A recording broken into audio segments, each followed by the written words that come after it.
I'm Noah Cates, and you're watching Nasty Knuckles. You're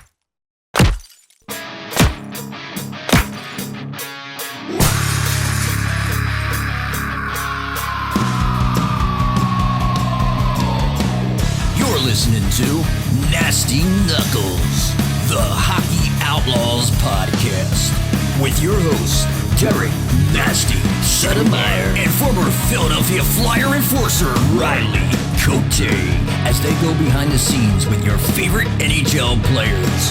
Time to face off.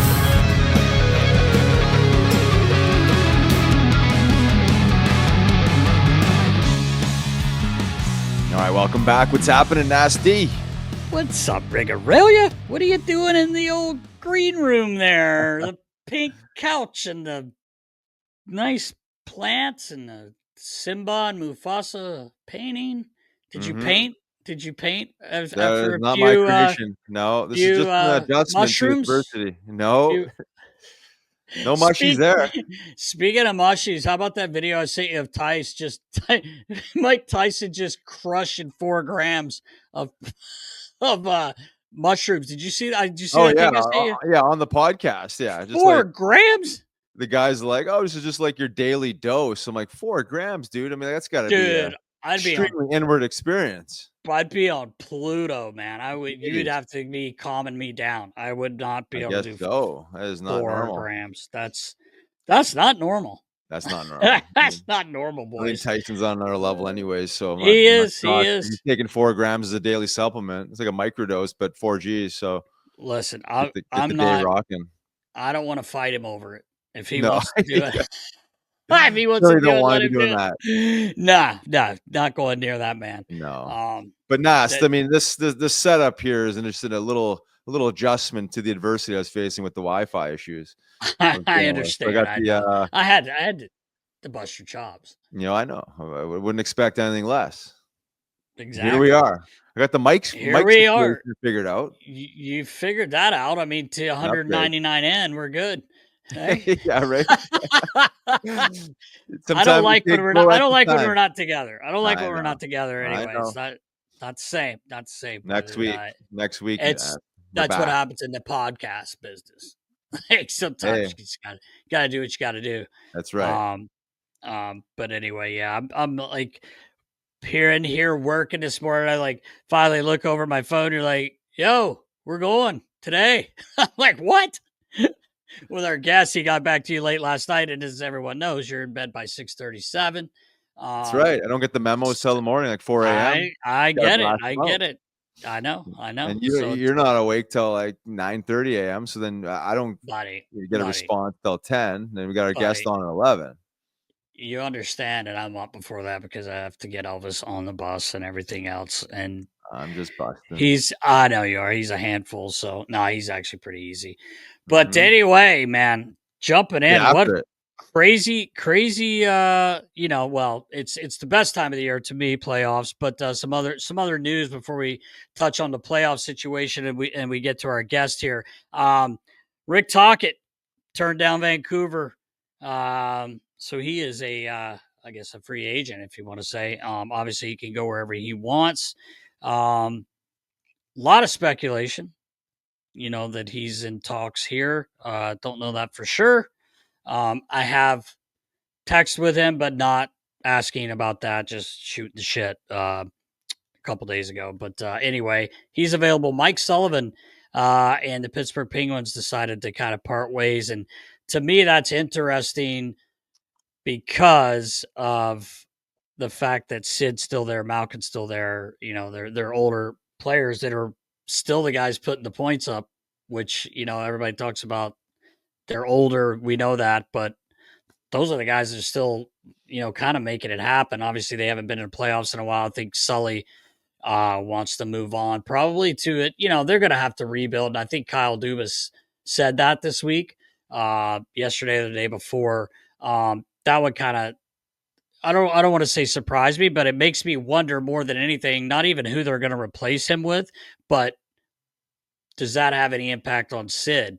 Maybe, I know he may be a Penguin forever, but I just wonder if that has anything, any kind of impact. I know he put a statement out, and I don't think Sid is the kind of person, as you know, that would just jump into something. Oh, well, I'm going to do this then. Obviously it's something he's probably going to think about.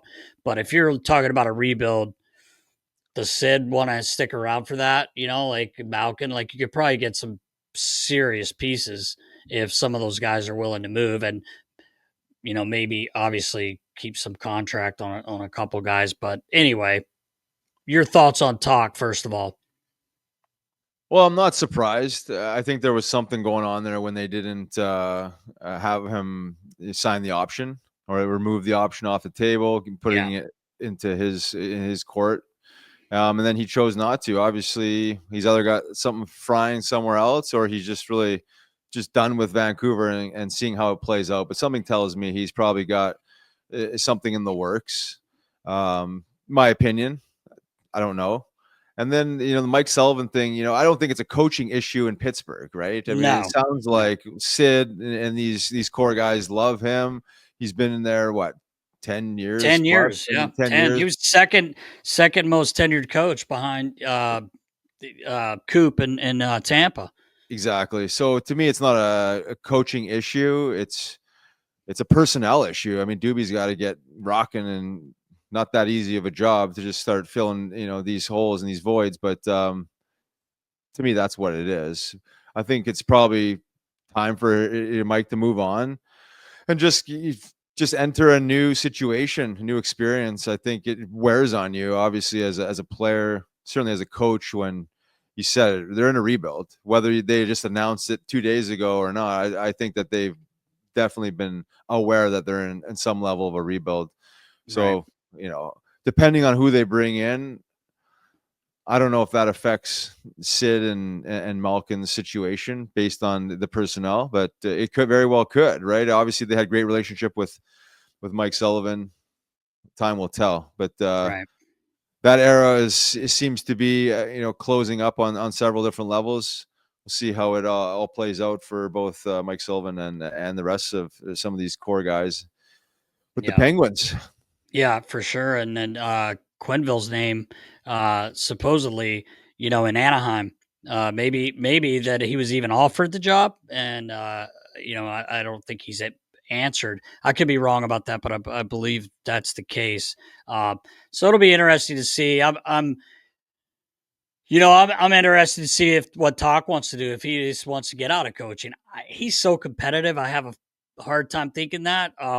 But also, it's a pretty nice gig at TNT. Yeah, I'm sure they would welcome hanging him out back. with those guys. It could be a pretty awesome job. Making pretty good money to go, talk hockey and be there for a day and a half or 2 days out of your week. But Talk is super competitive, and I could see him, coming in here and probably bringing his own staff in, because the next thing I wanted to get to was the Flyers did relieve some coaches of their jobs. Rocky Thompson was let go, and Darryl Williams and our buddy Ange. So they obviously know that with someone coming in, they're gonna want to bring their own people, which is always the case, right? Like most of the time.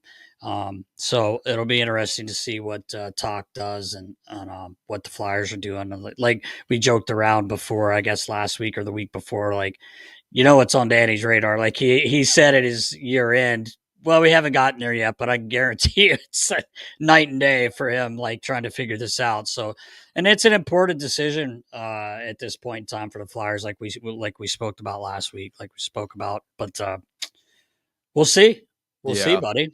And if there was a veteran coach to come in and kind of fill that void as they, say enter or continue this rebuild process, I'd like to think Talk could be a perfect fit based on his, his character and his personality, like knowing the situation, knowing him, obviously a hard guy.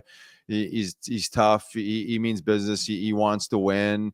He pushes guys. But I also think on the other side of it, or maybe this could have been a weakness for Torts. There is a level of softness that comes along with Talk, and I say that respectfully in the hockey world, not saying I'm not calling Talk soft here, right? But, what I mean, like I think he has the ability to bring some balance to his coaching style. And I think he communicates well with his players based on what I know of him. And obviously the quintessential Flyer, he's perfect. Yes. I know a lot of fans will be like, why are we recycling Flyers players and this and that, these comments that keep surfacing.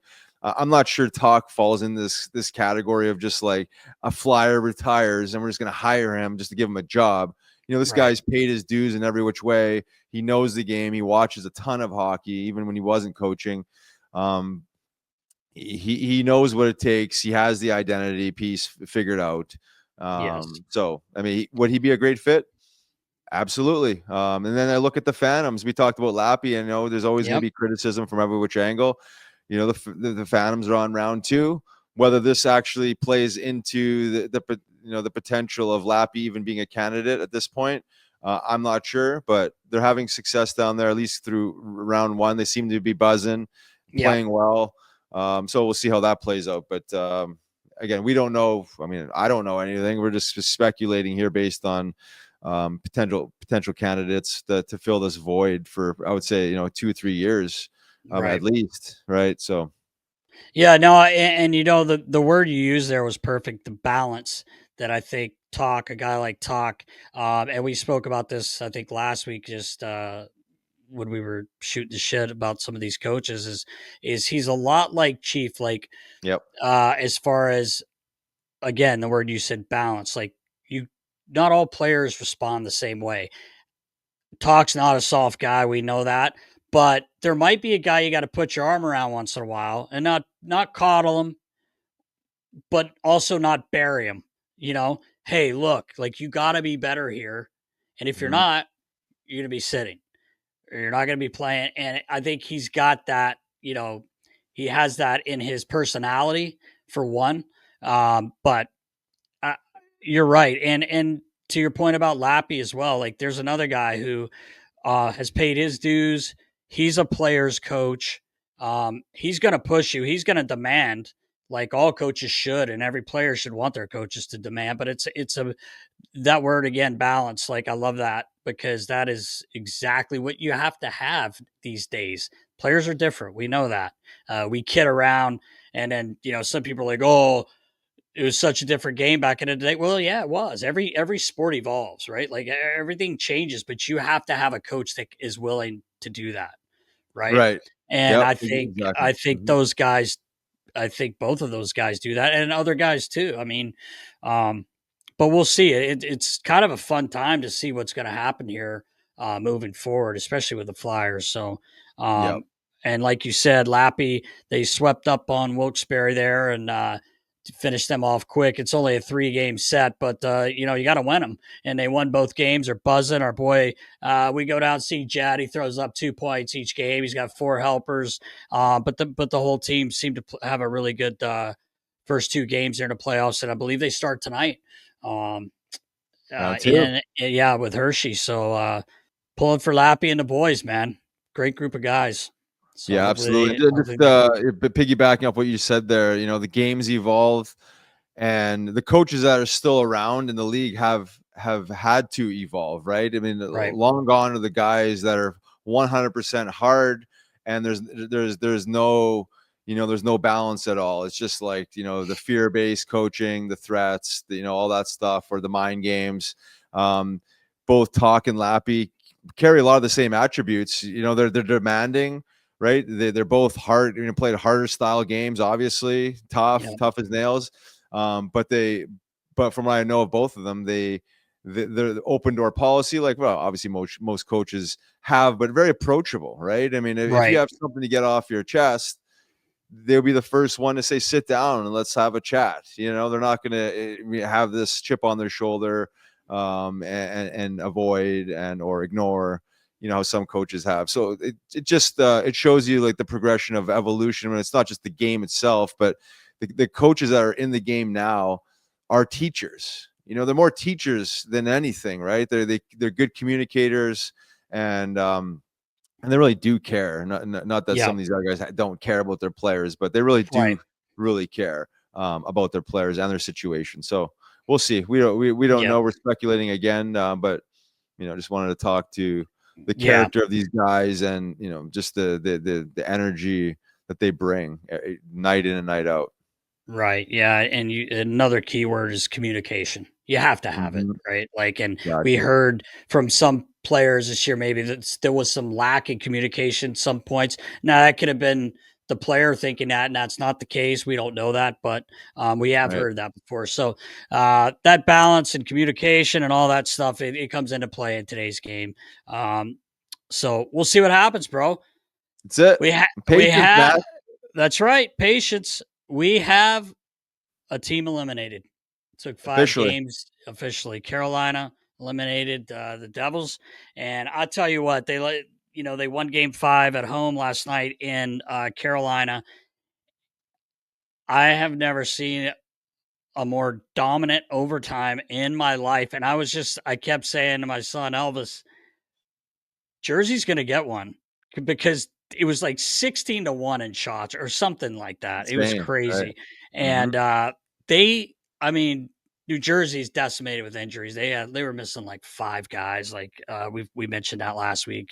Both Hughes brothers, Dylan, and a couple other guys. But anyway, they couldn't put 2 passes together. And I say that not disrespectfully, Carolina's speed, like they were literally getting that puck and just dump it and just getting rid of it. They weren't even making attempts to, a couple times they had maybe 2 passes in a row. But again, that Carolina team, every line Roddy put out were buzzing, shooting, like the goaltending was unbelievable. Like that game should have been over. Now they did go up 3-0 in the first. I would love to be a fly on the wall and hear what Roddy had to say about that. But even when it was 3-0 again, I mean, zero disrespect to the Devils. I'm like, there's 40 minutes left. Yeah. Carolina's coming. This is going to be a They're just game too whether potent. They're just too potent. Yeah. they're Scott. They're so and like I said, New Jersey's goalie Markstrom there. Like this guy, he made 15, 16 saves in overtime in the first overtime or something crazy like that. But anyway, Carolina moves on. I think we knew they would. Yep. I don't know. I think it would have been a little different if the Devils weren't so injury plagued, but it's that time of year, man, and you got to be lucky sometimes. We've talked about that 100 times. So Carolina moves Yep. on. Caps up 3-1 over Montreal. Now I thought we were going to be 2-2 going back, to Washington, but Caps found a way to win the other night. Montembeault gets hurt for Montreal, and Jakob Dobes comes in, and he actually played well. He got the win the first night, and they obviously lost the next night. But that'll be an interesting game tonight, Wednesday night. See what happens. See if they can force it back to back to get back to Montreal for that home crowd, which has been you played there. It's nuts in the playoffs, and it's been pretty exciting to watch that series, to be honest with you. Yeah. And that series, like a few others, really getting physical and some big hits, obviously some skirmishes, some borderline line brawls, whatever, but I appreciate both sides, the pushback. It's playoff hockey, right? So it's awesome, man. You just gotta appreciate all that. I think that might have been one of the first. I'm sure I've seen it before, but I wasn't there live, but not like that. But Josh Anderson and Tom Wilson end up in the bench. And one of my favorite parts was that one of the traders was just standing there like, no big deal. He really tried to get out of the way.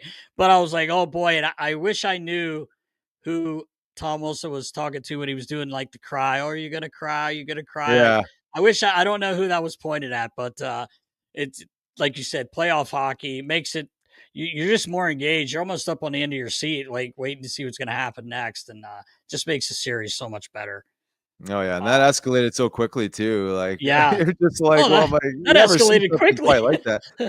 I mean, the ref for linesman, I forget who was in there, but he was just getting like carried away with the shuffling across the bench. And everyone just like looking from the ice, like watching them. It was just like, it was a pretty comical part of the game. Honestly, you don't see that type of stuff very often anymore. So it was pretty good, man.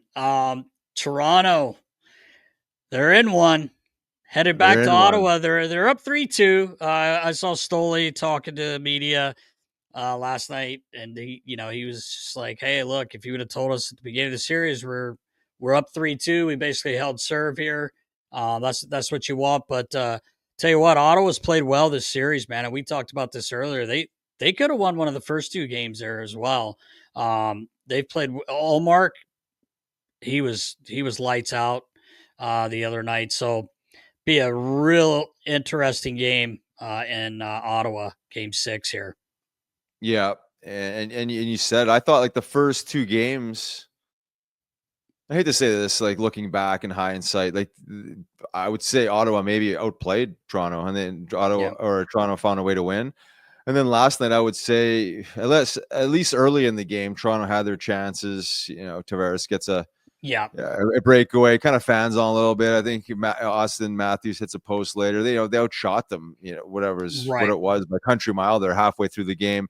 I know it's easy to say, oh, well, you hit the post, we get our chances. Everyone says that. Everyone gets chances. But I would have said yesterday that game, and even though it was nothing with an empty netter, could have gone, say either way. Toronto was probably the better team early. But that's the way it goes sometimes. And you find your cookies. Some nights you don't. But I still think Toronto is the better team and will find a way. Now they're going back to Ottawa, and they're going to win one on the road or go back for Game 7, win one at home. But I think they're fine. They got to regroup and score some goals. Yeah, you're right. And the thing is, though, of course, in Toronto, it's here we go again. Right. Like look, first of all, you're up. I get it. I understand. But I do like, I mean, Christ, what are they going to say? But like watching the interviews, like even Austin Matthews, it's like, look, we're up 3-2. We could have played better.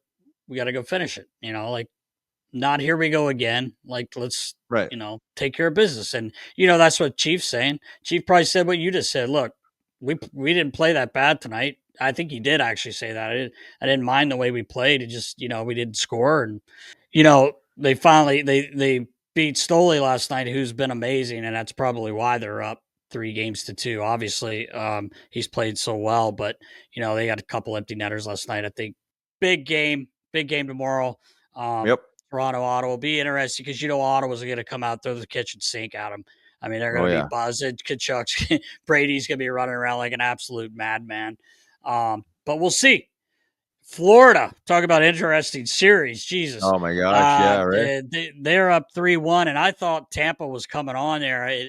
Last night's game was pretty crazy, but Aaron Ekblad's just he received 2 games suspension after just sitting out all those games. He came back, played 2, but he got a forearm shiver right to Brandon Hagel's jaw. Oh yeah, that was a good one. And he's not playing in the next game. They've already announced. So he did some damage there. He didn't look right leaving the ice either. Sometimes you don't know if it's a little, posturing to try to, get the call to be worse. But for when I first saw it, I thought he literally just pushed him. But then you see the other angle. Like, he definitely got him. Yeah, I'm like, is he that strong? But he got him. So he is that strong, Nast. The lecture. Yeah. Fair. Yeah. Yeah. Well, that's true. I forgot about the PEDs. No, sorry, Eki, man. I'm just busting. No, he came in. Obviously, it was he came in with momentum, and he's not a small guy. But he did get the forearm shiver there going, and obviously grazed the chin. Looked like. So wish Hagel the best there. But it's been a physical series. Obviously, I mean, some of these hits being dished out were big boy hits. And you're trying to play within the confines of the rules, and some of these guys have crossed the line. It's hard sometimes, it's hard to play within the boundaries. And you just got excited and probably saw it was him and probably wanted to give a little extra, based on the way the series has gone. And unfortunately, he got him a little more, hurt him, and now he's suspended. So I mean, Hagel, was suspended a game for the Barkov hit, and then it was a huge hit. It was a huge hit. Puck nowhere near him, and Kachuk hits Getzel, It doesn't get suspended, but I thought that was definitely a penalty. Don't get me wrong, but I don't think it was the same magnitude. I thought the league did a good job of that one, not Yeah, suspending him for that one. yeah, I thought that was a good call by them. So yeah. the hatred of these two teams is actually makes this even when they played in the regular season, it's actually fun because they go at it, man. And Oh yeah, they probably hate seeing each other this early because it's going to be such a freaking battle, obviously. But for us to watch is pretty good. So huge game. See what happens if Tampa can push it back to get back in this series. But they're down 3-1 right now. yep. So going to the West, I'm gonna start with Vegas. Vegas up 3-2 over Mini. I thought last night Minnie was going to get out of there with a win. I don't know if you were able to catch the highlights of that one, but I was watching and Hartman scored a goal. They looked at it to see if he kicked it. It actually hit his leg and went in. He was cutting to the net. Baller can maybe throw it up there, but anyway, they decided it's a goal, and then it was offsides. So now Oh yeah, you go to OT, and Vegas finds a way to win in OT. So pretty good series, man. It's actually been a good series. You go back to Mini now. Mini could easily win at home. yeah. That place they're fired up in Minnesota, and it's a fun atmosphere to play in, even in the regular season. But playoffs, you can tell they've had it ramped up there. Yeah, for sure. You look going into that series. I don't want to say it was going to be it was going to be easy for Vegas. I just like naturally thought Vegas was going to, I say, clean them up. But I maybe I underestimated Mini a little bit because Yeah, they got some really good pieces to that team, and they do. like they work and they're smart. I still think Vegas wins this. I think this is kind of like maybe like the Ottawa Toronto series. I think they're just Yeah, better in the long run, but give props to Mini. I mean, yeah, they're clawing and scratching for everything they're getting right now. So they are. Right? John Hines, got to give him some credit too, for man. sure. Like he's pushing the right buttons. They obviously like I was able to work with him in 2016. He's a great guy, man. Yeah, I heard that. He's a really good dude. So and he seems like a player's coach. I know he can be hard too, but like he's obviously doing something right there, and obviously the team is like you said they're going to be a hard out, man. Going back to Mini, it's going to Yeah, be it should be a really good game. And, Billy Garrett can't give him enough credit either for turning that place around. yeah, right. Um, So true. so we'll see. Stars and Avs. This one has us both scratching our heads a little bit, I especially with the know. injury situation with Dallas, with Heiskanen and Robertson being out, and they're up 3-2, buddy. I've watched every game, and they're putting it together, man. And they're up 3-2. So I didn't expect that, with the Avalanche. A lot of people have the Avs winning, and they obviously still could win this series. It's look at their team, but Gabriel Landeskog comes back, scores a goal, Yeah, and all that. But it's been a pretty fun series to watch, man. Dallas has really surprised me. yeah. I mean, they got some veteran pieces there that I mean, they just seem to be glued together the right way. They're just finding ways to win as a team, and not like Colorado doesn't have exactly what they have with Yeah, the veteran pieces, but like somehow Dallas is just seems to be clicking at the right time and scoring timely goals. And yeah, going into it, I would have been like, this is going to be, maybe 4-1, 4-2, yeah, Colorado. I don't want to say easy again, but like, just like top heavy Colorado, but it hasn't been the case at all. So exciting Stars team, consistency, team unit. They're playing as a team and having yeah. They success. are. So They are for sure. We'll see what happens there. Edmonton, they're they fought back here. They're up 3-2. Our boy Cal Pickard jumps in for Skinner, who obviously yeah, really struggled the first two games of the series, and Picks found a way, man. Like just he's a grinder. I think he would say that. He'll say that about himself, but man, he comes in and wins 3 straight. Now, they're going home with a chance to end the Kings again. How many years is this? 5? 5 years where they play. I mean, it's insane. And I thought for sure Edmonton was done. Like I really did. I I'm thought not so gonna too. lie. I thought they were done. And even game 4, the Kings were kind of in control of that game, and then they just seemed to back off a little bit. And I can't remember who was doing that game, but they said the more you back off with the players they have, and I'm talking about obviously Draisaitl and McDavid are playing a ton of minutes, and you're probably double shifting them. Sooner or later they're going to score, and they did. Right. Um, And they did. So the old good luck charms there in LA. Good luck. It didn't work last night. It didn't work last night. Yeah, the old harmonica crew.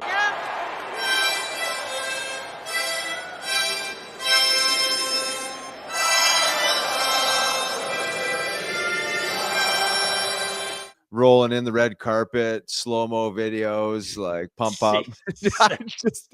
just dying. Did you see our buddy Biz the other night on TNT play the harmonica?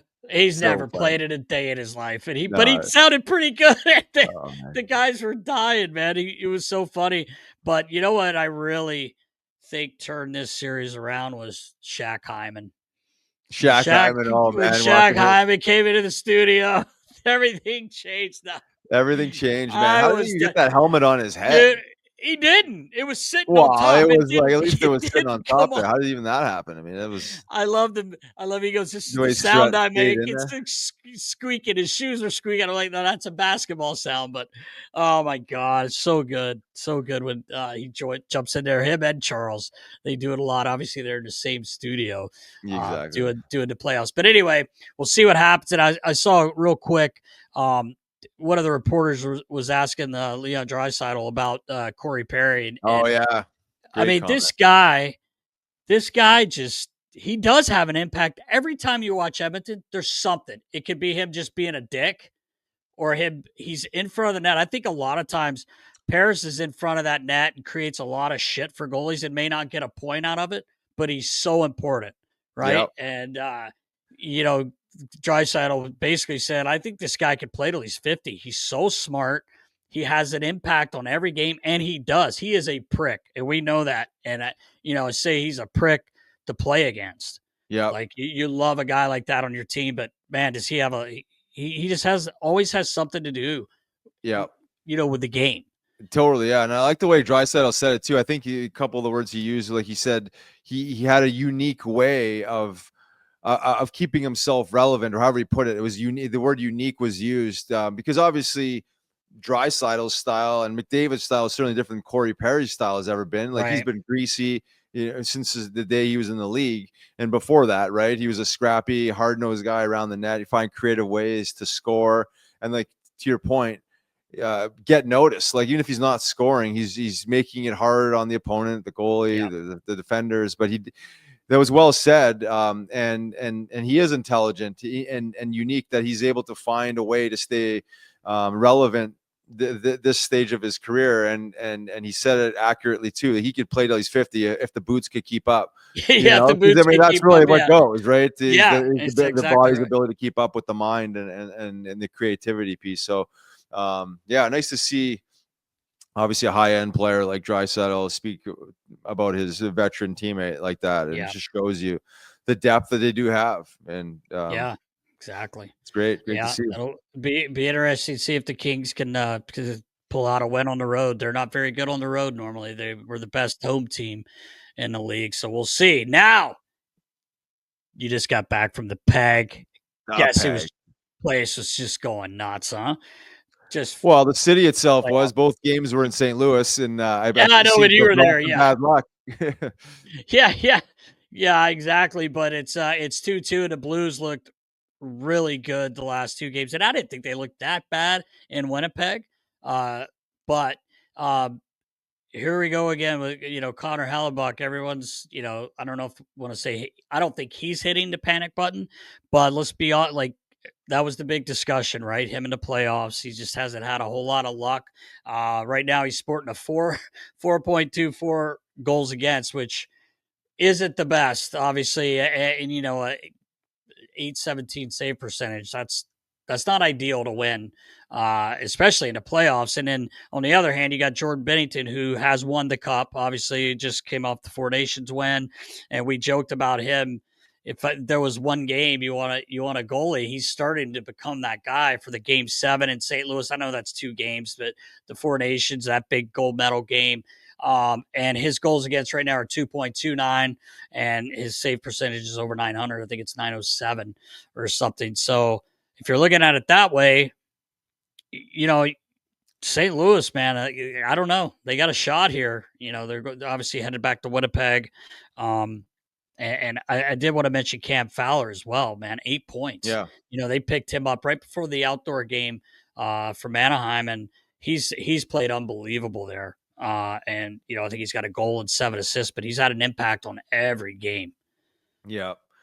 Yeah, and I think St. Louis played in a different dimension at home. Like they were in the games in Winnipeg, but when they went home, it was like another level, scoring early and just being relentless.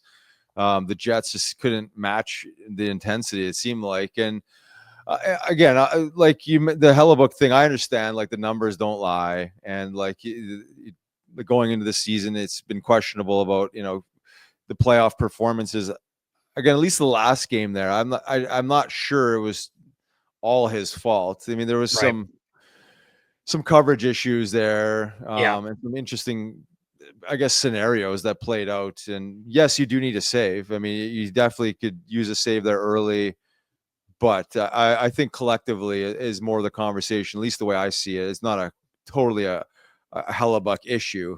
They need to tighten up. A couple of those goals in front of the net, the one like Schenner scored there. Yeah, exactly. He probably could have played that a little better, but it was a little bit of a unique scenario. And then like that, quote unquote odd man rush / breakaway, where like the backdoor defenseman just didn't seem to think that the guy with the puck in front of that was the priority, that you let your goaltender take that on. But I guess where I'm going with it is like, yes, he needs to be better, but I think the team itself needs to regroup and tighten up, like the way they've played the whole season, right? Tighten up defensively, obviously solid goaltending, and then there was their scoring. They just kind of drifted away from that a little bit the last 2 games. But I think going back to Winnipeg, the whiteout, the energy back.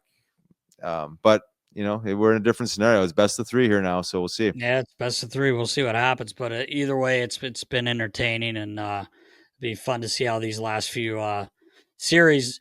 I want them to all go 7, because I love Game 7s, and I don't want it to be over, because once the hockey playoffs are over, dude, it's boring.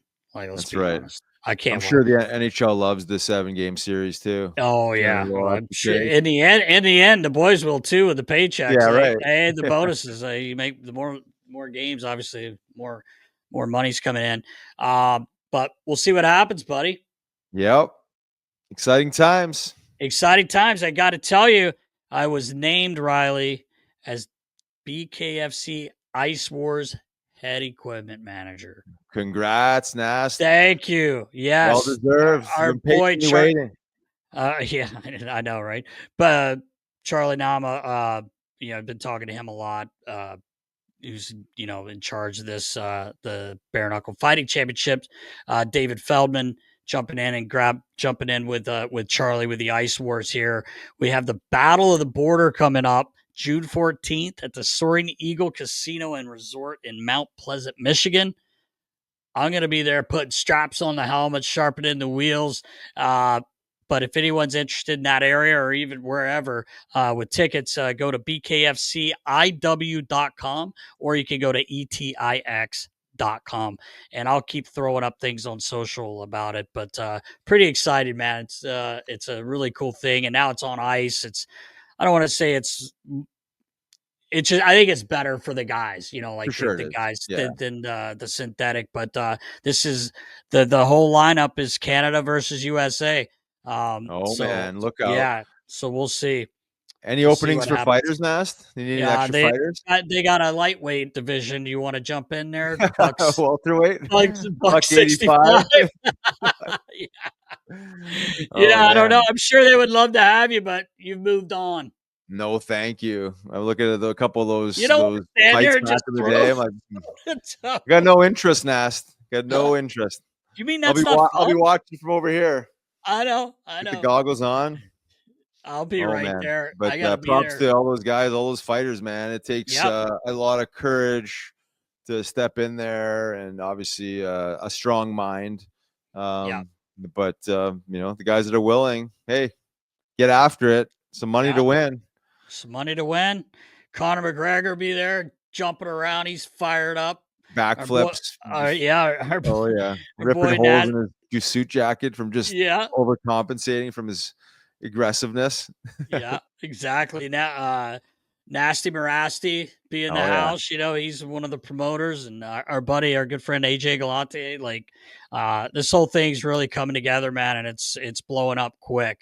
I love it. Dave's done an unbelievable job with the BKFC. Wow, and then jumping in with this is really exciting for everyone. So pumped to be a part of it, man, and you as well. Absolutely.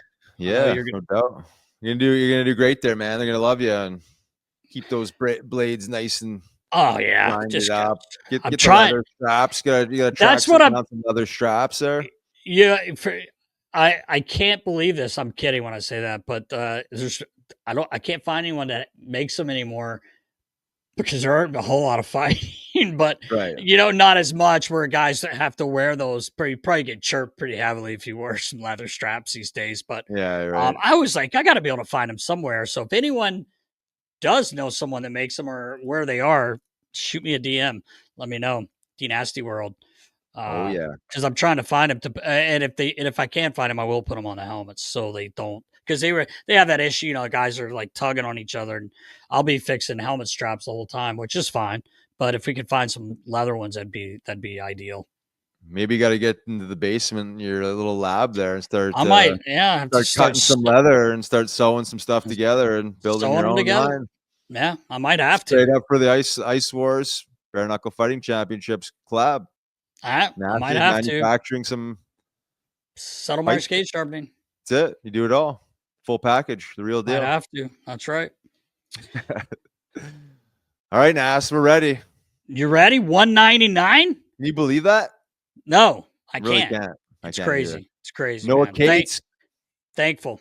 Yes. Thankful. Yes. Got Noah Cates rocking. Here we go. Welcome back. I'm Riley Cote. And I'm Derek Settlemyre. This week, we are super excited to have a current Flyer, Riggs. Sorry about that. Sorry, Noah. Former 5th round draft pick of the Philadelphia Flyers, number 137th overall. That's a steal. I don't care what anybody says. In the 2017 NHL entry draft, young man played at University of Minnesota Duluth. Already played 235 games in the show, Riggs. Unbelievable. Please welcome to the show, Mr. Noah Cates. Catesy, what's up, brother? How's it going, guys? Thanks for having me. Oh man, thanks for joining us, man. Are you at home in Minnesota? Yep, back home in Minnesota and ready to enjoy the off season and take a little time away. Yeah, you got out of here quick, eh? Right on the old private jet, right home, huh? That's how Riley travels. That's how I roll. I usually send the private chopper right here, plot me wherever I need to go. Yeah. Helicopters to the games, not a big deal. Yeah, it happens. Yeah, that's awesome.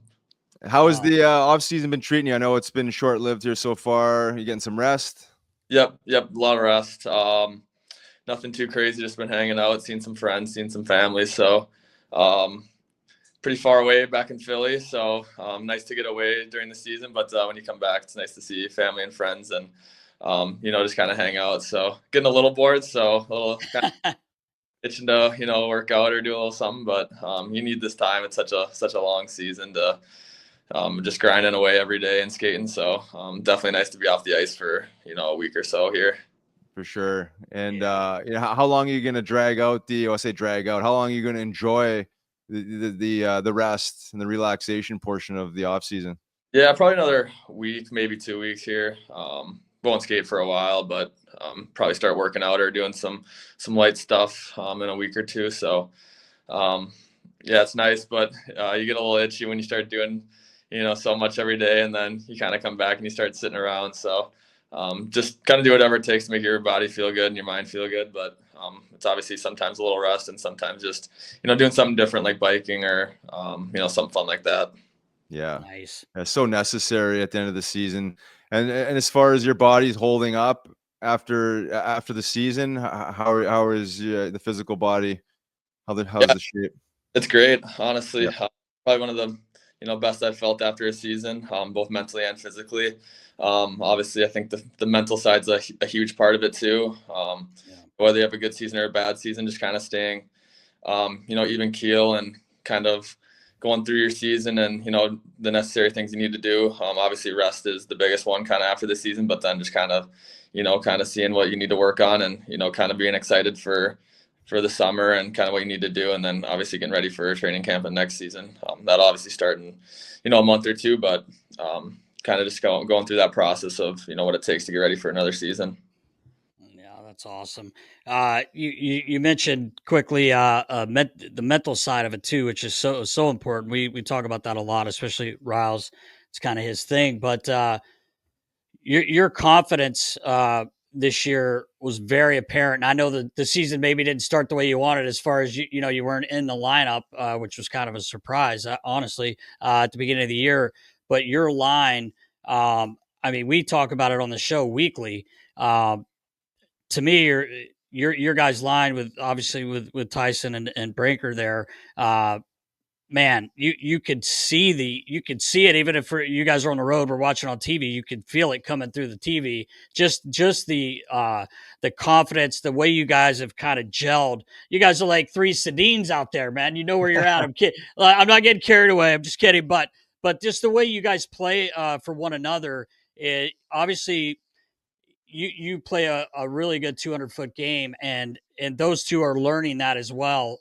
Obviously, you guys are out there a lot, but the points too are coming. And Riggs, I don't know how many times we talked about this, but I mean, you guys played very important minutes, and it's almost like you're never really worried when you guys are out there, and you put the puck in the net as well. So that has to have something to do with the mentality being feeling good coming out of the season, even though obviously we're not where we want to be. We want to be in the playoffs, but that's going to be here soon enough. But just maybe talk about that. Yeah, I mean, obviously, all those guys a lot. Playing with them, sticking together with them for 60 or so games. So I just think we, like you said, we played hard for each other. We wanted the best and success for each other. It didn't matter who got the goals or the success. We were happy for each other and playing hard for each other. And I just think we complemented each other so well with, like you said, my defensive game and how offensive and smart Bobby is. I think we really helped each other. And then Tyson kind of does it all with that big body, so good defensively, good stick, and then obviously can rip a puck. So I think when we got put together, you could see it, but it wasn't clicking, whether it was producing or whatnot. But luckily enough, the coaches stuck with it, and then kind of took over from there for most of the season. So obviously a ton of fun. All those guys, everything for my success, and it was great to play with them and grow with them, and hopefully we can kind of keep doing it for a couple of years here. Yeah, I hope so, Riggs. How many times did I say, I don't care what you do in the lineup, do not mess with this line? I mean, and I'm being honest, not just pumping your tires, but it was, and Riley talked about it, obviously, literally almost weekly. We talked about you guys. Well, yeah, I mean, even when you weren't scoring, you said it. Like, it looks like you guys are having fun. I mean, you're bringing the energy. So whether you're on the board or not, like, you're creating offense. You're moving with intensity. Like, it looked like three guys that love to play hockey together, and you brought it every night. I thought you're the most consistent line for many reasons, but it was nice to see that they kept you together the whole year there, and obviously felt the energy that I think the fans and we are seeing, because it's very noticeable night in and night out. There wasn't very many games that I could say that you guys weren't noticeable in some way, shape, or form. So props to you. It's not an easy thing to do, to bring that energy every night. But I guess if you have a couple guys that you love showing up with, and you guys bring that energy and that excitement for the game, it naturally expresses itself the way it has this past year. Yeah, for sure. It's kind of, you don't want to let those guys down. They've played so hard for you, all season, and you got to bring it every night. That's kind of the NHL. So I think that's kind of what all three of us brought, and it's great.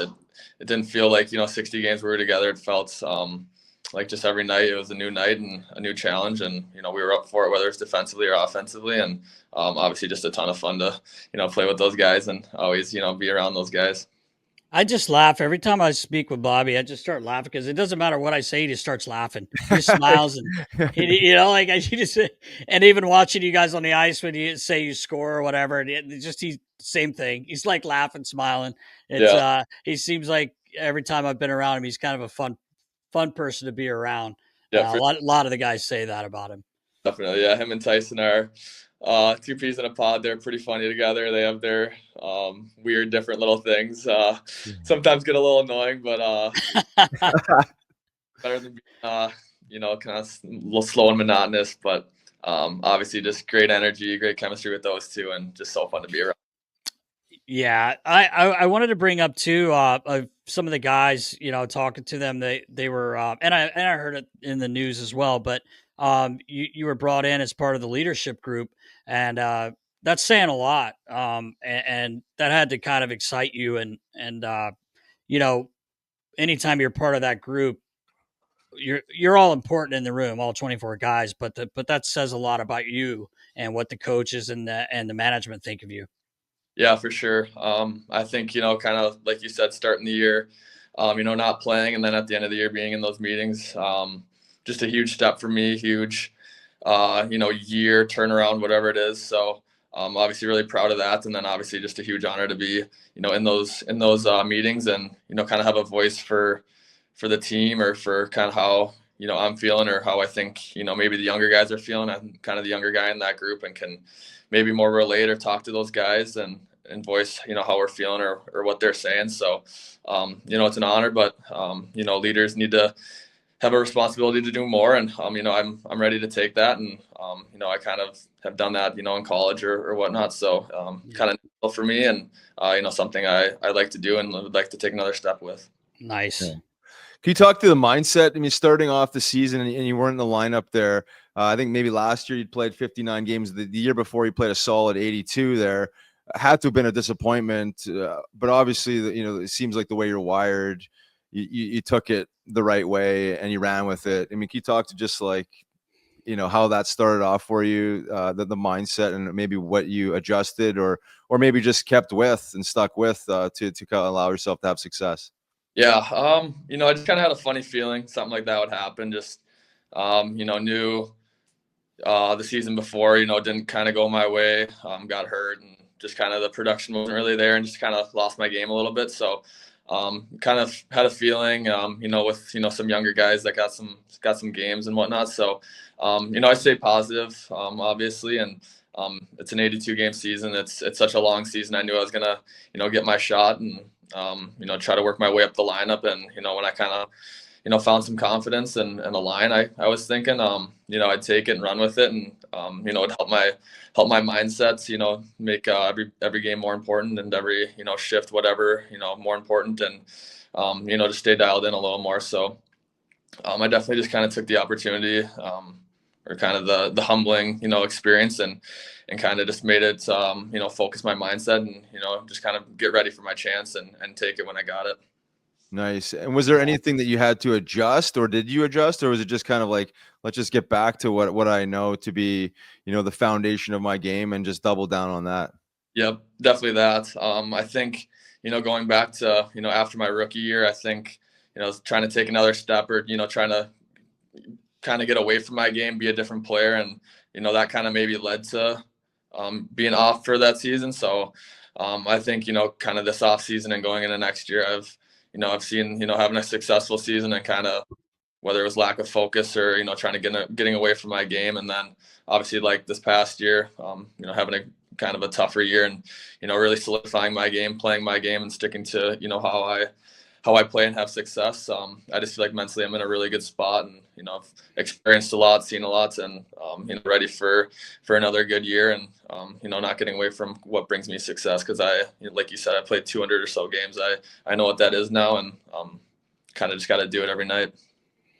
Yeah. I was going to ask you, I've asked some guys before, you played college, obviously 4 years and So I did some work the last couple of years with the junior team in the Null here, the Philadelphia Rebels, and some of the kids go to the USHL and play. But did you ever have the I guess I don't know, the itch to leave school earlier, or you're like, I want to develop? Because I feel like it helps a lot of players going to school. Obviously, you kind of grow, you get stronger, and you get a little smarter too, because you're not 20 years old, and some guys can do it. Maybe you could have as well. But do you feel like that helped you becoming a pro right away and playing in NHL?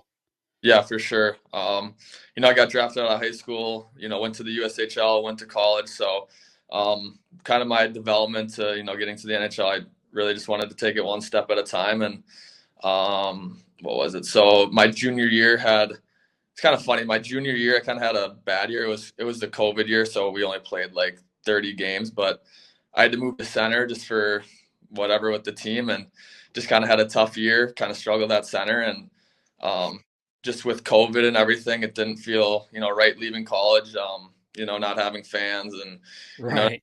college kids do. So my brother signed, and, it's really hard passing up signing with him and, debuting with him, whatever it, would have been. But, made the decision to go back to school, kind of, wanted to go back to wing, going back for my senior year and just have a normal year of college. And had a good senior year, played in the Olympics, which another something that really got me ready for pro hockey, I think, just with playing with the older guys, all that stuff. So, to have that experience as well, and kind of leaving school after, it was all done, kind of having no what if. So what if I, didn't leave early, all that stuff. I was moving forward, ready for the NHL, and then had a great opportunity to play 16 games after that season, and learn the NHL, see the travel, see everything, and be ready for my first training camp. So my process and development to get there was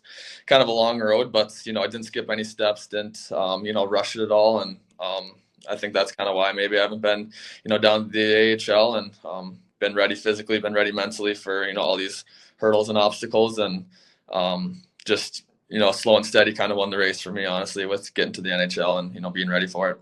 Yeah, it's everyone has a different path. I mean, Riley was a different player than you, and it was, a while back when Riggs was playing in NHL. But it's funny, the paths, it's not always, obviously it's not going to be the same for everyone. So that's really interesting that you did that. And I apologize, I forgot to say you're a fellow Olympian. I didn't play though; I was an equipment pigeon, but I got to do the 2010 Olympics. We lost in the gold medal game, but you actually scored a goal in the Olympics as well, which had to be, what a feeling, man. And did you look around? Because people asked me what was so cool. I was like, I just remember walking out to the rink. We were in Vancouver and seeing the Olympic rings, and I'm like, are you kidding me? Like, I'm actually here and doing something, man. How cool is that? It had to be a great feeling. Yeah, it was amazing. It was in China during COVID, so that was definitely a little different. Yeah, right? That's true. Yeah, not Vancouver. You were in the village, though, all the gear, all the different countries and the cool, sweatsuits and gear that you get is just so. Just kind of the logistics of getting, all the best athletes to one area, and kind of everything I just thought amazing. So. Just a once in a lifetime, obviously, experience, and just kind of, I think, another reason, staying my senior year, and maybe had a funny feeling that the Olympics might, kind of be for the college guys again, and just wanting to, get there. So just crazy kind of ride for this, journey of my career, and that was definitely one of the highlights of it. Yeah, that's awesome. For sure. You seem like a pretty mature guy, emotionally intelligent. Would you say, like, having stayed in college those extra couple of years, I mean, however, because of COVID or however it played out, helped you, or were you kind of always some bit more mentally mature than others? Because you see a lot of guys come out and they're almost like children still, and they you probably play with a few, but like they really have to work on that piece of it. Where it seems like you got that piece figured out, like your head's on your shoulders. Nicely, you got a great attitude, but it seems like it's something that maybe already ingrained into you. Yeah, I think I always, was a bit more, mature, and kind of knowing what I wanted with, hockey being my career, and having that, thought process of not rushing it, even though, you want to get to the NHL as fast as you can. But, I wanted to stay, in the NHL as long as I could. So I think that mentality, having those two mentalities was kind of, big for me. Obviously, my older brother, just 1 year older, he'd, go to junior before me. He'd go to, the next level before me, played pro before me in Philadelphia. So just seeing all these different things, I just had such a great, kind of development and obviously guy to look up to that, I saw do all these things before me and, kind of just learned what it took to be there and stick there. So so many people around me, family, friends, just helped me get to this level and helped me with, my development as a person and as a player. So just very lucky. Yeah, that's great. Yeah, And I was just on that, I wanted to say, like, I coached the Phantoms for 7 years after I was playing, and I've seen a lot of guys almost rushed into the NHL. Maybe not necessarily in Philly, but just in general, right? If they're a high pick, they're almost like maybe put into situations that they're not quite ready for, and then it does affect their confidence. Where I've seen the other side of it, to your point and your situation, like that level of patience that's required to maybe like take a step back, mature physically, emotionally, and the whole bit.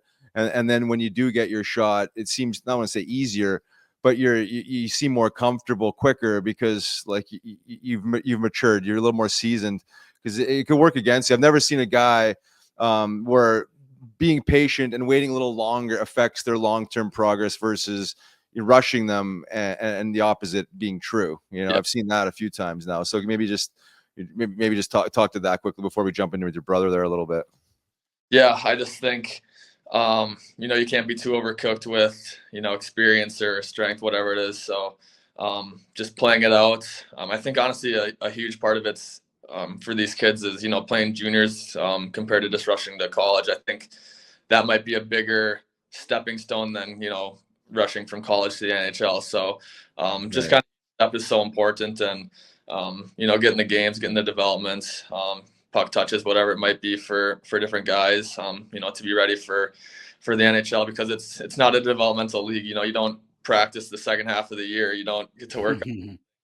You're just playing. So to just be ready for that. And I think obviously too, the 16 games at the end of the season I signed was huge, just to outs and not have to grind through a full 82 games. It was a fifth of a season. You got to see how hard it is, but got to prepare and get ready for a full training camp kind of after that. So you just got to learn from everything, I think, with kind of your development, or kind of if you are leaving early or staying another year, whatever it might be for you, but just learn from every different player that you've come across and all your experiences. Yeah, for sure. It makes a ton of sense. It sounds like you had a good support system around you. Obviously, your brother, let's get into that. I mean, I think he's like a year and a half older than you. I ended up playing maybe 5 games with him, or maybe more than that. Maybe won 5 games 1 year. You talk to that. That must have been a pretty cool experience. Yeah, definitely. It's obviously unbelievable, him signing in Philly as well. And kind of that first year we both kind of made the team, or it was right at the start of the year. I'm not sure if we both kind of made the team, but he got called up right away. I think there may have been an injury, and get a couple games with him was super special. Never played together because we were both playing center at that time, but obviously growing up we were always on a line together, and just had awesome chemistry with him. So it was super cool to play in the NHL with him and kind of live the dream with him for these past couple of years. That's awesome. That's awesome. I mean, obviously, like, looking up to a bigger brother, like, is there something that like you observed in him, is character wise, or in his game, that maybe you, I don't want to say looked up to, or that you observed and maybe tried to replicate in your own game? Is there anything that jumps out to you?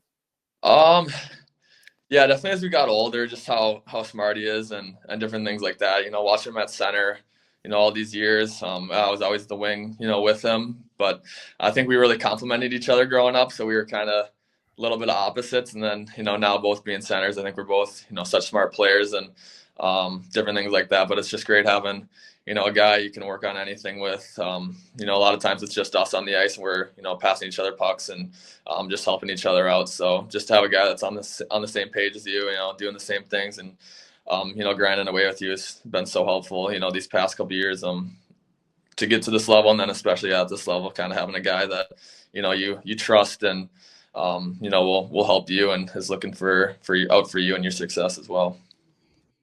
Yeah, I mean, it's got to be interesting. I didn't have a brother growing up, especially having someone that played the same game that I played. But it's got to be nice that having a brother that's close in age that, well, yeah, you play with, but I don't know, say compete with as well, right? I mean, there's always kind of like this, bobbing and weaving, like whether it's a subconscious or not. Like seem like you're always competing, but at night having this guy that kind of, I say, push you, whether it was like whether it felt like that or not. But having someone that's equally as potent as a player that you can like practice with and run some ideas by and what I mean and see how he's feeling and how he's dealing with adversity and whatnot, because most guys don't have that. It's got to be pretty I would say exciting. It's got to be pretty cool to have a brother growing up that can see the game the way you do and understand your situation a little bit more than maybe other siblings. Yeah, friends even. Just talking hockey, whatever it is, learning from them, watching from them. It was huge, honestly, just especially with him being center and then me changing to center. Just being able to watch him and a guy his mindsets and what he's thinking out there. So kind of just you don't even have to really talk to him. I can just tell what he's thinking and doing on the ice and. When I was watching his games when I was in college, honestly. So just huge to be able to learn from that and, have those takeaways when you're, before the NHL. And like, I think I was the most prepared guy for the NHL, coming into it. No one's ready for it, but I think I was, right there as far as, the Olympics, my brother, being signed to step in and be ready to play and, be ready to stay there. Yeah, for sure. Yeah. That's great. I wanted to ask, about John Tortorella and obviously, you hear people, there's pros and cons. I worked with Torts like on 4 different occasions. So I knew a lot about what he was about, but like some guys can handle it, some guys can't. You seem like Riley was just saying your maturity that you show. Obviously, you could handle it, but you guys seem to thrive. Your line. I mean, I know we already talked about your line, but talk about Torts a little bit and how much maybe he helped you guys. I know he's hard. I probably some days you're like, geez, okay, I get it. I get it, but he kept you guys together, like you said, for about 60 games. And there were days where we were just like, you got to just keep this line together. I don't care if we lose 10 in a row. These guys got to play together, but maybe talk a little bit about Torts, how much he helped your game as well. Yeah. I mean, obviously he pushes guys, different ways. I think he just pushed me, to be my best and, he found a lot in me. I owe him a lot, obviously that, this year sticking with those guys, my rookie year, he, stuck with me at center. Kind of, I think right away it wasn't too pretty with me at center there, but we stuck with it, whether they saw something or just kind of left it. I obviously owe them a lot for teaching me that side of the game and really helping push me as far as the game that I can play and how much I can help this team. So I really owe him a lot, and I think a guy like that really helps me. Just.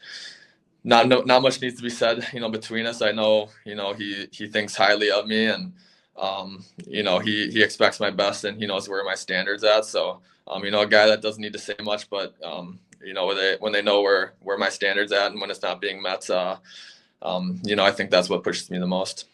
Yeah, for sure. And speaking of that, like Torts, I feel like he's some bit of a simple guy, right? I mean, all he's demanding is, well, your best, hard work, good attitude, and leaving it all out there. And I feel like I'll speak to you, because you're on the pod right here, but your line, but like you specifically, like you're very coachable. And to what exactly you just said, like there's a standard of play that's expected, and you're trying to meet it every night because you're self-aware, and he knows that you're self-aware, and he's like trusting that you got this. So there probably wasn't a whole lot of leaning on you, because you leaned on yourself and you were doing it. Some guys need to be pushed more than others, right? And I feel like a guy like that, those are probably the guys he probably has more trouble with. The friction lands up being with is because guys that need to be pushed don't necessarily love being pushed. It's like there's that weird dichotomy that happens with those types of guys. But the guys that are self-sufficient, that can rev their own engine themselves, generally don't have a problem with them, because it's very simple. It's black and white. Yep, for sure. Like his skate test, I'd do the same thing, to be ready for training camp, whether, it's torts or not. Obviously the skate test is, really hard, but, I would come into camp as ready as I can be. And, his skate test doesn't change kind of how I would get ready for camp. So, I think, like you said, guys that can kind of, push themselves and know kind of that he's back there, when you're not pushing yourself or up to your standard. I think that helps guys, and for other guys, they need someone to push them or whatever it might be. But like you said, I think I can, kind of get myself going and have the highest standard for myself. Obviously, I think some of these coaches have high standards for guys, but I think you have to have the highest standard and, for yourself that you want to be at your best all the time. Yeah. So you go from Torch and then you go to Shawsey, Brad, and we joked around, and I talked to some of the guys, and it wasn't saying anything bad about Torch, because you know what you're getting with Torch, right? Like we knew that when he came in. We had heard he calmed down a little bit, but I think Torch, I always kid around with him, like he gets on that bench and sometimes his wires get crossed, but he's so passionate, obviously, and he wants to win and he wants you guys to do well. But in saying that, you go from Torch and then Brad Shaw's behind the bench, and you guys just looked a little more relaxed the last couple weeks there. How odd was it going from Torch to Shawsey? Yeah, I mean, definitely, I think more just coaching change. My first coaching change was definitely different. But yeah, I think a lot of people, said we're just playing a little more loose. I think kind of in the season we had nothing to lose, but obviously maybe there's something back there with, just having, Shawsey compared to Torts and all that kind of different stuff. I think at that time I think the leadership group kind of more was thinking that they were taking, the steps instead of, Torts, to whether it was come down on someone or, holding each other accountable. So definitely different, but obviously Shawsey's a guy that we all really love, and he sees me very highly, and he's really pushed me as well, as far as he was our defensive coach, but the PK coach, and really helping me, I feel like, be a really strong killer for the team, and obviously an area of the game that I think I need to be a really good player at and can do really well at. So I think he thinks really highly of me, and I think really highly of him as a coach. He's a great communicator, and definitely just different than Torts, but yeah, like you said, maybe a little bit more relaxed with him back there, and a guy that doesn't come down on you as hard. Right. Can you speak to this idea of being hard and pushing guys, and then it crossing that threshold where it works against the intention that it actually has? Because I feel like I've seen this before, and I'm not saying maybe this is even in this situation, but obviously when you push someone or a group of people, you're going to get something out of some of them, and hopefully all of them. But at some point there's this fine line where it starts working against you, right? Because it's like, I'm not even sure that people like to be pushed but led, I'm almost like towed in some way, shape, or form. Could you talk to maybe like the idea that this could potentially push guys away, where guys don't actually perform to their highest level? Because that's what we're trying to get to, right? When coaching, we're trying to maximize every individual's efforts and and opportunities. But you see this over and over again, year after year, in different teams and organizations, is that eventually we're not getting the max out of a guy. It's almost like sometimes guys repel against a certain, whether it's philosophy or energy that the coaching staff, or the coach themselves might be offering. Can you maybe speak to that, whether it's in this situation or maybe somewhere else you've seen this? Yeah, I mean, I think as far as for me and kind of how, I've approached it, or how I, will approach it is, leading by example and doing those little things or the hard things. Because then it's easier to, tell a guy, obviously, if you're doing it, or if kind of compared to a guy that's just saying it, not blocking shots, but, telling guys to do that. So if you're doing that stuff and, you're on board with, doing the little things, the dirty things that, help the team win. I think that's, when you see the most kind of buy-in from the team or buy-in from guys, that you're kind of talking to. So I think that's kind of the biggest thing with that. And leading, obviously, with coaches, and, they're your coach and they're your leader. But when it comes from the players and, the guys that are doing it and they're doing it hard, or they're doing it, at a high level every night. I think that's kind of when you see that, and you see the buy-in from the players kind of all around. Yeah, that makes sense. And then would you say, like, I think this is part of coach's job too, or the coaching staff's job, is like discernment on, like, like when to lay off, right? It's like this idea of, like, pushing, teaching, more video, more. At some point, like, it's like the space between notes, it's like when to lay off. Were you able to observe, like, were there moments when, maybe say for Torts, because he was obviously there, most of the year, where, like, you could visibly observe, like, okay, like, Torts is maybe backing off a little bit and giving us a little bit of space, breathing room, based on a performance or something that happened, just knowing that the guys are maybe exhausted or a little run down, that maybe it's time to just, like, sit back and let these guys just kind of, recover here, something like that. I think he was really good with that, as far as physically, off and staying off the ice.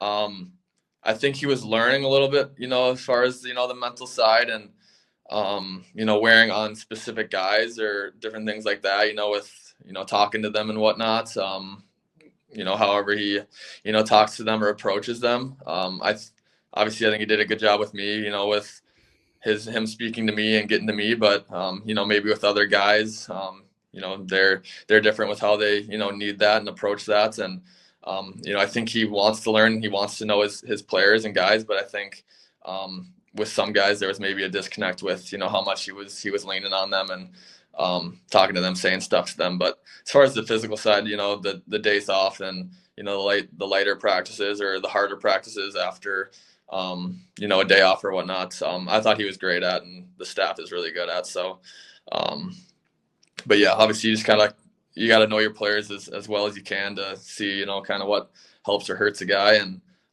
obviously I think he really helped me and was good at that with me, but, I can't say it for every guy. Yeah, right. sure.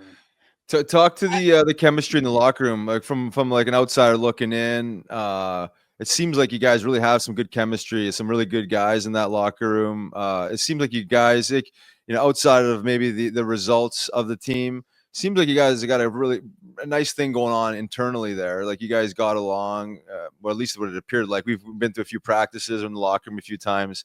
Like, there seems to be a good energy there. You want to talk to the group itself? Yeah, for sure. Obviously a great energy.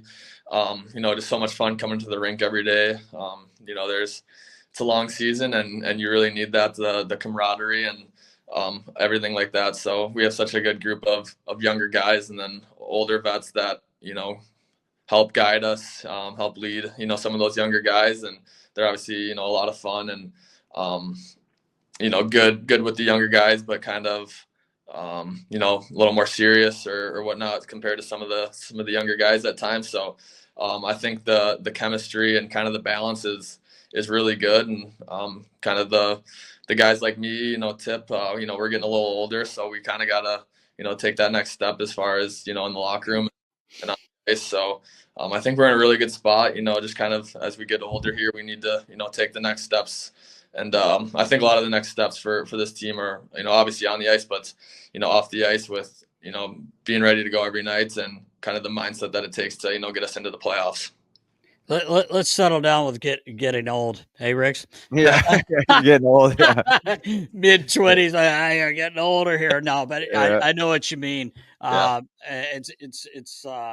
I do get what you're saying. I had a question about everyone talks about Matvei, but you know, your views on Matvei and the season he had as a kid coming over. Obviously, we got him here a year earlier, but you could really see he's a special player. I think he's a half step to a step ahead of some people offensively thinking, and not just scoring goals. He obviously wants to score goals, but it looks like he makes some plays too out there. But I just wanted to get your thoughts on a player like Matvei, seeing Yeah. him this year. I mean, like you said, just such a special player. His deception is just crazy as far as, his playmaking, his shootout moves, whatever it might be. So I didn't know his playmaking was going to be as good as he was, and as he's shown throughout the year. So just a really special player, and a good kid. Obviously, it's a little different. Never really had a guy you couldn't really talk to too much, but really good kid. Hopefully, he kind of keeps growing and learning. The language and stuff, but just a real pleasure, kind of seeing him this year, and kind of the steps he made. I think he took a couple steps this year, and you can see just a special player and a guy that could do some really special things in this league as far as scoring and different things like that. So just super cool to see a guy from the start, is his rookie year, and then just to see him grow is going to be super cool. So can't say enough good things about him, and like I said, hopefully he keeps learning and growing, and kind of helping this team, because he can do a lot, and he can help us a ton. Yeah, he seems like he really loves the game too. Like he seems like, I love when guys get excited to score. Some people are like, "Oh, it's a little much," but I mean, I love that. I love that part of it when someone seems excited to play the game, and he seems that way. I don't know him well, obviously, at all, but he was fun to watch a lot of nights. He definitely was. Yeah. Riggs, yeah, exactly. Yeah, Yeah. well, because it's like you're almost like a child, right? Like look at Ovi, right? I mean, he's like creeping on 40, and you guys probably just excited as he still jumping into the boards after a goal, right? right? So you got to appreciate guys that can carry that into their adulthood and into their game, and just that passion, right? To me, that's what makes these guys extremely special. Yeah, they haven't lost that childhood love for the game. Yeah, you just made me think of something I wanted to ask Noah. Obviously, you've been in the league, 4 years, but basically 3.5 years. Like you said, you came after college the 1 year. But what was your moment where you're like, oh shit, like that's Ovi lined up over there? Or was there a guy that you were just like in warm-ups or once the game started, like that wow moment for you? Yeah, that first 16 game stint I played against Ovi, one of the first games, and that was definitely a wow moment. This year he scored the 888th goal kind of for us, so definitely some moments like that. But that first year against him, I think I hit him from behind, and he didn't move an inch. Yeah. He's a freak. So he's a tank. Man, I used to do these things, Katie, with Bauer down in AC. They would bring all their I guess top guys from Bauer. They would shoot videos and go over all the new equipment that was coming out in skates. So he was there a couple times, and obviously I'd been around him for years. Working for the Flyers for 25 years, so I see him all the time. But he was in the locker room with us for a few days, and dude, this guy, he's not chiseled, but he's so damn big. He's like a country boy. Just like his back is just like this. Yeah. And I'm like, this guy, like, and is he not leading the playoffs in hits as well? Like the guy's just doing everything. He's 40 years old, but Katie, I know you're younger, but this guy used to try to decapitate people during games. Riles will tell you, he would fucking kill guys. He's 250, 260 coming at you. Fast, maybe not as fast as he used to be, but what a specimen, man. Yeah, just different things with different guys. First time playing against McDavid, obviously. Oh yeah. One moment you're right by him, the next he's just a lot of cool special moments. With guys you used to watch playing. So yeah, just super cool and special to, have those memories and those, little experiences against those guys. Yeah, for sure. that's Talk about you're kind of mentioning some veteran players here now. Obviously, this season and every season, guys get moved. You lose a guy like Scott Lawton, Eric Johnson, guys that have been around the league for many years. Just talk about just the leadership role. Nasty was talking about your leadership role, with the Flyers now, playing with these guys. I coached lots back in the day, so I know him well. I've seen this guy evolve. But just like the importance of these guys in the locker room, and then maybe just touch on all of a sudden they're not there anymore, and just like that void, maybe if you want to speak to that a little bit. Yeah, obviously, especially with this season, losing a couple of younger guys too, with Morgan Right. Frost, Farabee. So that kind of, with our little younger group that, we all took a little hit, and just definitely wasn't the same. So that's, your friends and stuff off the ice, and obviously it plays a huge part on the ice. But obviously with Lots, it was, kind of what the Flyers meant to him, and he'd been here for, I think, 10 years. And just kind of that day when he got traded, you could see just kind of, how much it meant to be a Flyer to him. And I think, that's something that the younger guys, need to see, and how special it is to be here. I'm obviously really, really happy for him going back home and, being, in Toronto and kind of back home and by family. But just kind of what it meant to be a Flyer with Lots is kind of a huge takeaway I took from him, and obviously the many lessons throughout, playing with him, and just what a good leader he was to me, especially, my rookie year, just kind of always checking in on me and talking to me and stuff like that, really caring about, me that year was huge for me. So just an obviously awesome leader, and a guy like I learned a lot from. And then obviously EJ winning a cup, and doing this for 18 years. I think this is 18th season. So just an awesome guy to learn from, and just how he was, coming on 40, like you said, but having a ton of fun.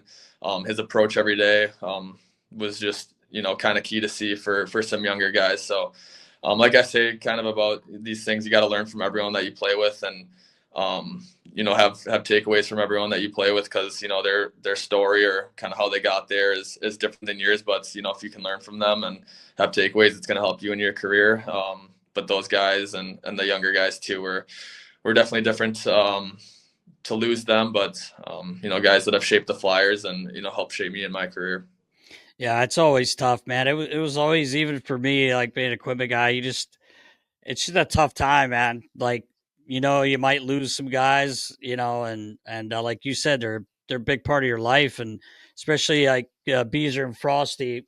I've known them since they were kids, obviously, and it's just tough, man. And some people don't understand it. Oh, get over it.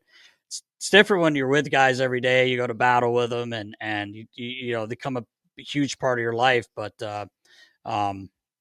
people don't realize that sometimes. Yeah. With the game. But everything you said about those guys, about Lots and EJ as well. God, I had EJ at a World Championships when he was 18. I think it was the year he was taken first overall. But yeah, what a career he's had. Yeah. I did want to just quickly mention to you, and hopefully it's in the next couple of years. I know we're in a rebuild right now, but I have a lot of trust in Danny Briere and Jonesy and Dan Hilferty to get us there quicker than some people may think. But I can't wait for you, a guy like you that's been here, to play a playoff game in Philly, because it's legit. Riles can tell you. Riles' last year we went to the finals, but just this place is unbelievable. So I can't wait for you guys to get to play in that atmosphere. Hopefully sooner, obviously sooner than later. Speaking of playoffs, have you been watching any? Just a little bit. I kind of want to get away from hockey a little bit, but obviously really much. So Yeah. A couple of games here and there. Okay. Yeah. Because I'm a nerd. I sit and watch all night. Riles, I just give Riles the rundown the next morning, because he's in bed by 8 on his pink couch. Yeah. He's napping on his pink couch. Belly up. Yeah. Belly up. Is Mint your team? Growing up, yeah, I obviously liked them, but so many good teams, it'd be really hard to pick this year. So yeah, just crazy, playing against all these teams and just all the different series, kind of the challenges that, each team, would bring. So obviously, like you said, it'd be awesome to play in the playoffs, but, it's hard to get there, and then it's even harder to, stay there. So obviously it's a huge challenge, but we want to get there. Yeah, for sure. I can't What, wait. yeah, no doubt. What's your mindset? I know we talked with you at the start just about your beginning of the off season, but I mean, like, as the off season gets going and you get back to work, like, what is your mindset going into this training, the training portion of this off season, looking into like this next season? Has anything changed? Like, you talk about, like, you're a young guy. It seems like you do a lot more. You're trying to cram in all these different things, right? Work on every part of your game as you become, a wily vet, right? You got experience, know your body a little bit better. Has the training regimen changed ever so slightly? The mindset, the focus. Can you talk to that a little bit about that as you engage in the offseason training? Not really. I know I kind of like what I like. To feel like I'm ready for a season. Obviously, I think it's more mental that I feel like I'm ready for a season. Obviously, once you get to training camp, it's a grind, and you feel like no matter what you did in the summer, it doesn't really matter if you have a like towards the skate test or whatnot. But no, I just want to be as prepared as I can be, and I think a huge part of that's mentally with how long the season is. But obviously, just the strength and the skating and getting all that in to be ready to handle 82 games. So I skate a good amount and work out and stuff, but just kind of being as prepared as I can be mentally is the biggest thing. Yeah, and it's a big summer for you too. Obviously, being a free agent. Not to be too nosy, just are you guys in discussions with Danny about the future here? I'm sure. Yeah, I don't think you have anything to worry about, but you must be a little excited about the summer with being a free agent and trying to get a deal done. Yeah, definitely super exciting. To have a good year and to feel about my game and going into contract negotiations and stuff. They started a couple months ago and kind of stopped right around the Four Nations break, but hopefully they pick back up here the next week or two and can get something done early this summer. But either way, I'm in a good spot and I'm excited about it, and obviously I'm 99% sure I'll be a Flyer, and that's the most exciting thing for me. That's awesome. That's great. Yeah, exciting to have you back. You're a big part of that team, and super important part of that team. I wanted to ask you about, you talk about the offseason, the physical piece, and you talked about being mentally ready. Is there anything like specifically that you focus on or you do that really isn't focused on that world of, I want to say, mindfulness or mindset training? Is there, things have evolved obviously with the training piece, but I think between the ears obviously seems to be like the biggest gap for a lot of guys. Can you speak to maybe something or some things you do to juice up the mental part of the game? I just think kind of, knowing how hard it is, during the season, how you're feeling before some of these games. When you're not feeling the best, before, training or skating, I try to, kind of just remember, how you're feeling before games. You're never feeling 100%, but, you show up, you go to work, and just kind of once you get going, your mindset takes over, and you just kind of play and don't really think about it too much. So you might get up in the morning and not be feeling 100%, but you just got to show up every day and go to work and do your best to play your best, honestly. So I think kind of just waking up some mornings, when you don't want to do something or whatnot, you grind through and maybe even do extra that day. So I think things like that, just kind of try to get me prepared for the season and the grind of it. But, I obviously love it, and kind of just try to be mindful of how you feel during the off season and during the season, and, kind of grind through it a little bit. KT, he basically wants you to come do yoga with him. That's where he's going. That's where that was going. Hey, Riggs, he just no, for real.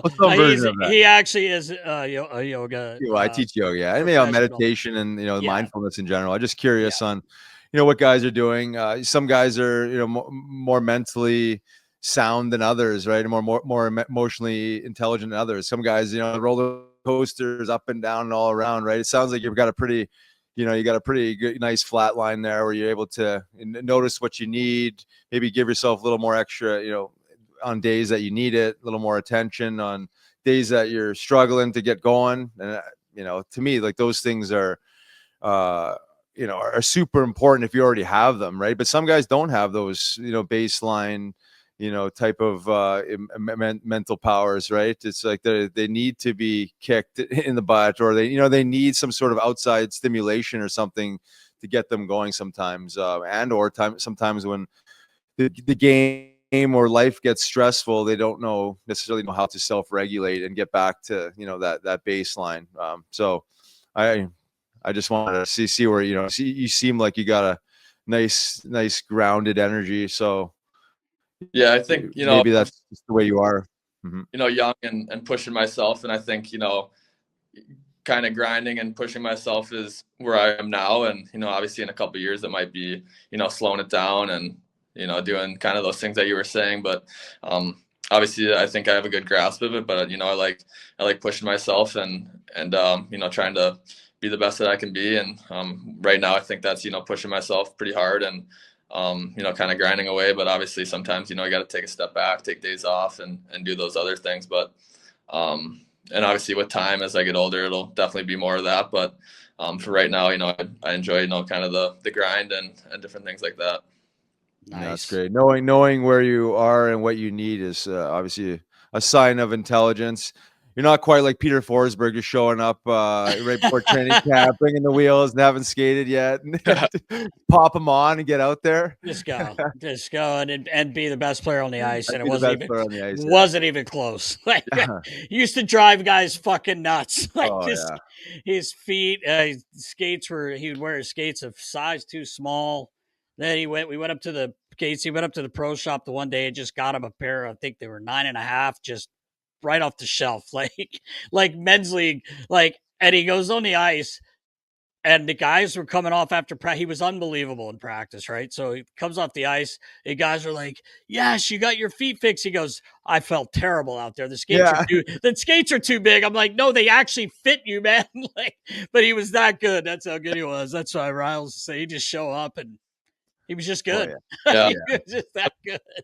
I was also joking since it was towards the end of his career where obviously when you get older, the off-season regimen slows down. You know what you need, you know where you're at. That's all. I mean, obviously he was extremely high level. He could probably not skate at all and still be one of the best players on the ice, but yeah, for sure. I still didn't have that gift.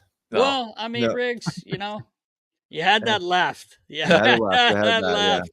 And worked on that all summer long. Yeah, he did. KT's up there fighting these guys. Look like bouncers. They were Camden County cops from Camden, and they were juiced. And he's like, "Yeah." I'm like, "What are you doing?" And he's like, "Oh, I got some guys coming in to spar." And I'm thinking, "Oh, they're just gonna." I go up there, they're full on fights in the damn gym. I'm like, what the hell? What are you doing, man? Like, probably should have been working on my skill a little bit. Hey, man, it got you there. It got you there. But anyway, Noah, man, we can't thank you enough. Maybe we'll catch you next year, get you in the studio. Awesome. But we appreciate your time, man, and wish you good luck on your free agency and getting that done. I'll give Danny a call here when we hang up. Make sure it gets done here sooner than later. But good luck, man. And we really do appreciate your time, brother, and enjoy your summer. Awesome. Thank you, guys. Appreciate it.